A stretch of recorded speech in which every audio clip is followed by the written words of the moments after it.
comment allez-vous? Alors on m'a dit que la gourmandise était un vilain défaut, mais pas forcément. Je vais vous le prouver tout de suite. Bonjour.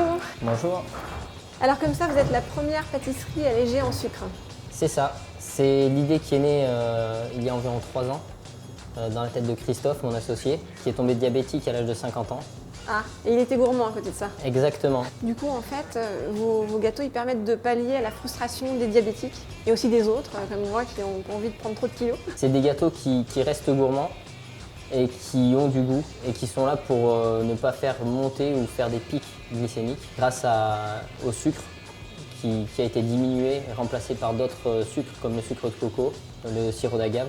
Concrètement, dans vos pâtisseries, vous mettez à peu près 50% de sucre en moins, c'est vrai?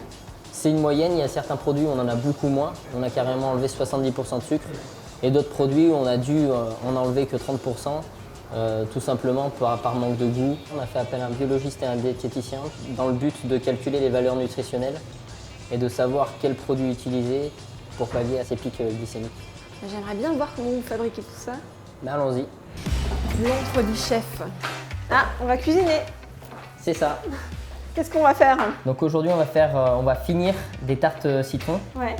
Donc c'est des tartes citron qui ressemblent à des tartes citron meringuées, mais en fait Qui ne sont pas des tartes citron. Non, c'est exact.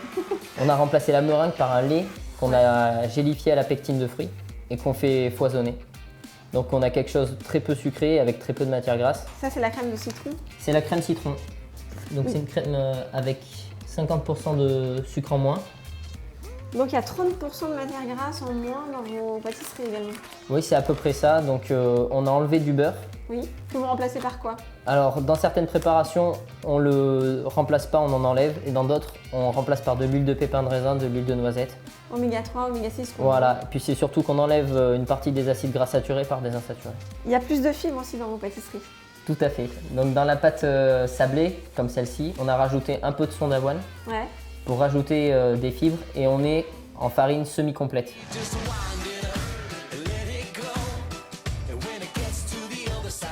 Je vous fais le dernier? Allez-y. Hop. C'est pas mal. Faut dire que celle-là, je l'aurais faite, alors j'ai le droit d'y goûter? Exactement. Et c'est quoi qu'on a mis dessus d'ailleurs? C'est du chocolat blanc.